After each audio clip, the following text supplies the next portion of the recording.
I am going to gavel the first meeting of the Steam Gentlemen to Order. Here we are in our little space where we are going to talk pop culture. Of course, because why not? There isn't enough of that out there.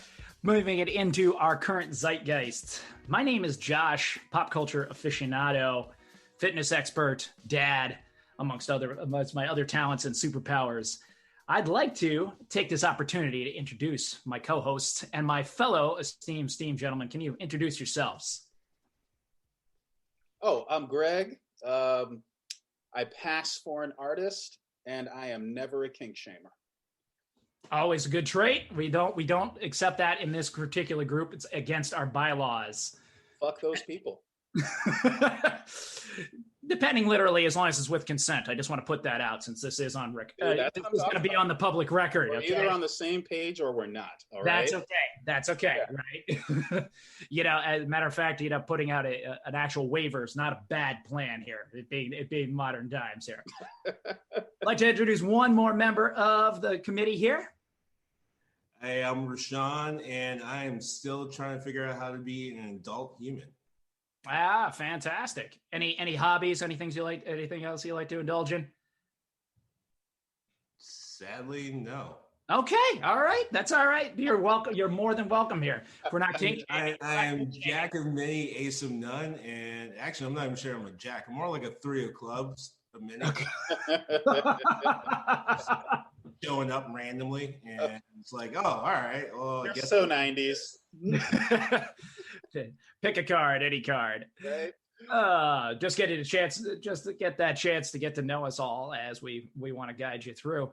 We're three gentlemen. We've known each other a long time. We're friends, on air, off air, as the case is, and we really are the type that like to more than just enjoy our pop culture. We kind of consume it, breathe it, live it, digest it, and really want to pick it apart to that point where our wives can't stand us. And we only have each other to do this with. So we decided that we wanted to get together and put some of this stuff on tape and share it with the fine people because on tape. That's how old we are. We just said Brethren said on tape. I'm on your Zoom. Right off the radio, folks. Come here, children. Gather around the bonfire. Let me spin you a yarn. Sitting here on the Zoom, on the website, talking with my friends. But talking online, exactly, on the World Wide Web. The WWW, as we're sitting there. But we really do love it. I think a part of it is being that all of us were born between the 70s and 80s. Rashawn is the baby here. He's what? You're 1980? 1980. Okay, yeah. Well, I'll get you. You're almost old enough to drink legally, aren't you? Well, my fake is still working. So okay, all right, that's good. That's good. It's their problem, not mine. That's exactly. Right. I'm at that point where I'm starting to feel the ticking on the timer of my organs.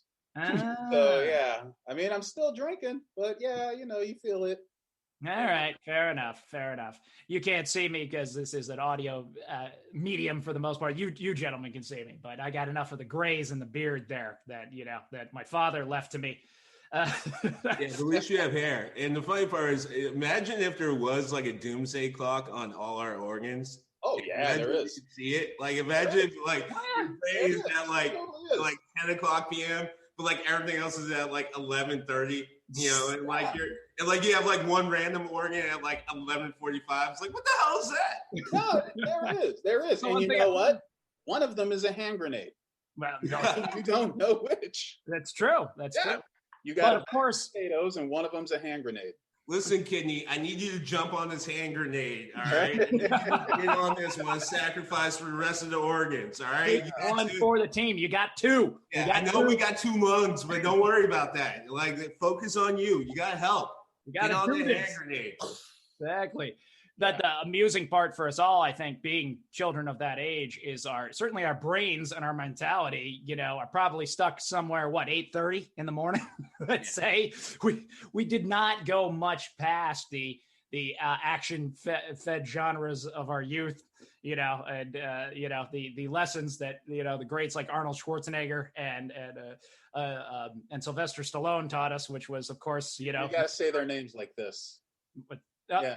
Yeah, with a certain awe and reverence, and taught us the all-American trait that, if you have a problem, you're an American. Solve it with an extreme amount of violence. Well, to be fair, we learned growing up that Sly Stallone is the law. That's true. Is the law. That's what we learned. And that's why I don't get too upset about The Cure. Like, where kids are going with it today, because it's like, you have this term, the Mary Sue, like a lot of people are picking on, these women who just, have plot armor and can just go out and kick ass. It's like, motherfucker, I grew up with dudes who could literally just take a stroll across a lawn, mowing down hundreds of Contras without even fucking thinking about it.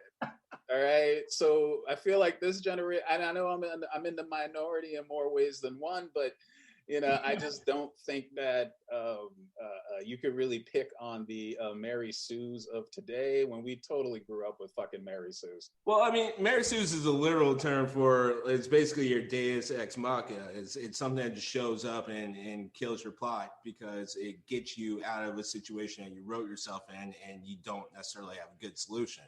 Yeah. It's really what the Mary Sue is. But at the same time, I'm with you because one of my favorite things to do is explain lawn darts to people. And the fact that people actually look at me like there's no way that actually happened. Like, happened. It was going on for generations. Like, we were just the last generation where, like, it might not be a good idea to throw mini javelins into the air towards each other. But, like, It's kind of like when they dig up old weapons and fossils and, Folsom points, right? You're gonna find a lawn dart. It just, we'd sit around and, just sit around outside and throw these at each other, in between forging our own tools. And speaking of childhood, I was just talking to Sarah, my wife, the other day in the sense of, like, you remember when, like, after, like, 11 o'clock when you were growing up, there was, like, nothing on the air for a kid for, like, a while. And that's why we all love, like, the Muppets. That's why we all love, like, the same Christmas specials, because, like, we grew up to the point where, like, after, like, 11, there's nothing for us until, like, afternoon if you were home. And then, in the evening, it was just, like, a desert for you until, like, you're, like, finally old enough to understand what your parents are watching or you got your own TV. But I mean, yeah, that sounds about right, because speaking personally as somebody who, took a long time to finally get cable, me and Don Knotts like this, because the only thing that used to come on after that would be like Don Knotts and Bob Hope movies. The Andy Griffith Show. I've seen every fucking episode. Like, you saw those old ass TV shows because that's the only thing that came on. Yeah, after 11 o'clock. Hey, I gotta tell you, some of that early cable was not that great because I didn't have it. I was with you. I didn't have it for most of my childhood. But when I went to my grandparents' house, they had that weird cable thing where it was like literally 20 channels, and it wasn't quite cable, but they had Nickelodeon and shit. So I'm with you. Like, me and Dobie Gillis, we go way back. Luke, I start talking to, like, people like in their 60s and 70s. I start rattling off references from, like, those shows, and they look at me like, why? Why? I'm like, well, my grandparents, they had really bad cable. That's word. Yep. Love it. But while we're on the subject of the Mary Sue, we were thinking about this, and I wanted to talk about what is potentially the deadliest characters in all of Star Wars. Ooh. Which, of course, when you think deadliest, meanest, nastiest, most vicious, you immediately go to Ewoks. I challenge anyone not to, right? Because when you think about it, about to get real, little, small, fuzzy motherfuckers walked up to the tightest, most well-trained, technologically advanced thing in the entire galaxy. Like, ruled the entire galaxy. Ruled the entire galaxy with an iron fist. And in one battle, defeated them all. Now, the question becomes, are they a Mary Sue, right? And this idea that they just kind of come into it. But I don't know, because that's where we wanted to do the deep dive. That's where I sent the esteemed steam gentlemen to go down their respective rabbit holes. Yeah. To really Josh, before our esteemed gentleman, resident intelligent wizard, Star Child Greg, lets us get all that knowledge. I would like to say that our one probably disclaimer is that we fully acknowledge that we are talking about things that are A, written, B, probably not what the writers even had in mind, and C, doesn't matter because any connections that we do make are probably incidental. However, there is a lot of shit that you can pay attention to if you want to, and that's where we come in. That's our disclaimer. What fun would it be if we paid attention to any of those disclaimers, though? I don't do that shit. I had to say that sort of takes away from the sum total of our life. So thanks for the power kill, Rashawn. We appreciate it. That's what it's okay. 3 of clubs, man. If I show up in your deck, you're not happy. All I'm just saying, like 3 more threes. All right, but all I'm just saying is I'm glad Greg brought the Viagra. Okay, that's all I'm saying. I'm believing that. We just, we hug. That's true. Fair enough. You guys are both sexy gentlemen. Yeah, so I'll take it from the top. I'm going to completely I'm going to spin it in another direction because I'm going to start off with the fact that the Ewoks saved the universe. Absolutely. Let's be honest. All right. When the Emperor's master plan came down, Han's backup plan was fuck all. He didn't know what he was going to do. He was never had a plan. Right. He didn't have a plan. We all know the odds. We all know Han Solo is the Jack Burton of the Star Wars universe. He absolutely is. Talks a line of shit, has no clue what he's doing, has absolute confidence is what he's doing it. And just like Jack Burton, his sidekick Chewie's the one who saves his ass every goddamn time. It's all in the reflexes. Exactly. Anyway, and so they had, if it wasn't for the fact that the Ewoks knew for a fact that there was no turning back, and they went all in on the Empire. Empire, y'all. They went in on the Empire, and they actually saved the universe. That's point number 1.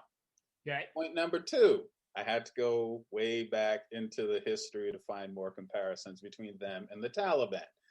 Yeah, I got different opinions about the Taliban, but one thing you can't say is that they kick ass. They kick ass. Yes. They have a reputation now of handing superpowers their ass, which is what the Ewoks did. Yes. They did.